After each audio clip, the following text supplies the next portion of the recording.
Now, one of the issues raised by you in your letter to me had to do with, I shall read the portion thereof. In addition, during testimonies of one of our witnesses, it was alleged that former President Samuel Doe was spuriously made chairman of the True Whig Party to ensure the withdrawal of offshore funds from the accounts of the party in banks in the Caribbean. This allegation, I'll continue, this allegation is of particular interest to the Commission's investigation since the TWP raised funds by taxing its members. Well, I was started by saying I don't know why if the True Whig Party taxes members to raise funds, it would be of particular interest to this body, but that's an aside. Coming to the germane issue,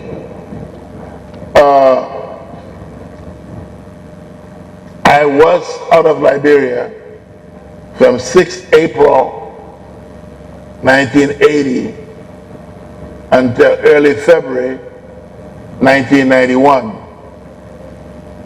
So, therefore, what obtained in Liberia during that period of time, I have no actual or certain knowledge of, and therefore, it would be difficult for me to give testimony in respect of.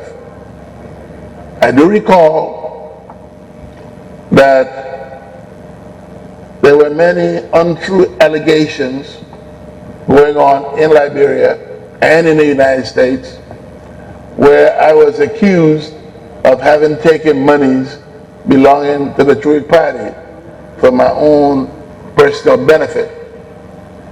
And that disturbed me and disturbed my family no little, because of the fact that people can say whatsoever they want about me, but when they challenge my integrity, then it is a serious challenge.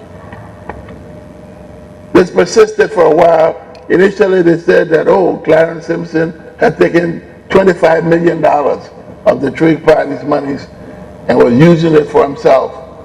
And then from 25 million, it came down to $5 million. But the $5 million figure prevailed in the minds of people for a substantial period of time. Therefore, I made up my mind that whatever funds the True Whig Party had abroad, I personally would remove myself from any interest whatsoever in those funds and turn them over to the government of Liberia if it were properly handled.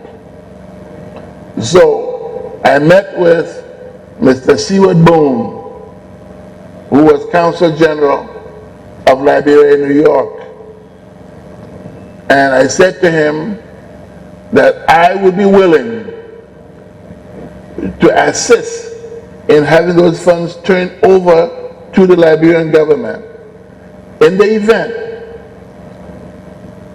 Mr. Charles McGill, who was as Assistant General Secretary to Mr. Parker,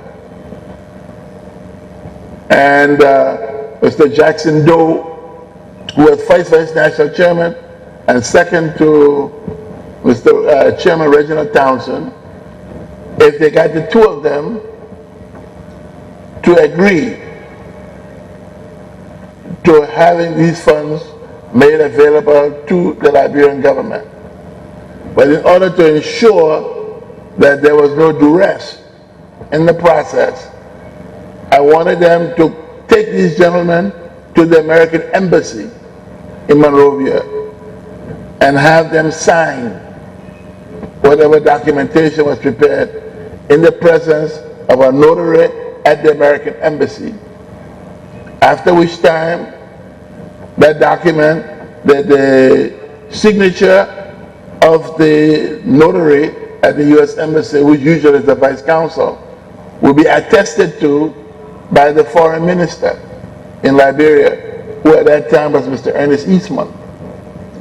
And they proceeded to get all of this documentation together and gave them to the then Minister of Justice, Mr. Scott, I think his name was. And so Mr. Scott flew to America with these documents. I was in Boston. I flew from Boston to New York, met with him and Mr. Seward Boone at the Liberian Consulate, and they invited a notary public, and I, as General Secretary of the party, signed in the presence of the notary public, authorizing the disbursal of those funds to the Liberian government. Now, from that day till this day, I've never heard of how those funds left the Equator Bank. They left the Equator Bank and were sent to the Liberian government. But how, upon arrival in Liberia, those funds were put in the coffers of the treasury of the Liberian government, till this day, I don't know. I was not here. But this was probably circa 1983, 82, 83, when I was still in America, staying away because I valued my life. And this is what happened as regards those funds. When I came back to Liberia in 1991, I think it was in May of that year, the True Whig Party had a meeting at a junior high school on Newport Street. I think it was around the 18th of May or thereabouts of 1991. And I went, and all the relevant documentation pertaining thereto, I presented to the party, who was then headed by Mr. Momo Jones as chairman, Mr. Arthur Bedell as first vice chairman, and Mr. Maxwell Carter as general secretary. I didn't come and challenge any of them for their new positions or what have you, nor did I ask them how they obtained those positions. I just said, these are papers relevant to the party. Here they are. And in a very public gathering with hundreds of people present, I presented those documents to them.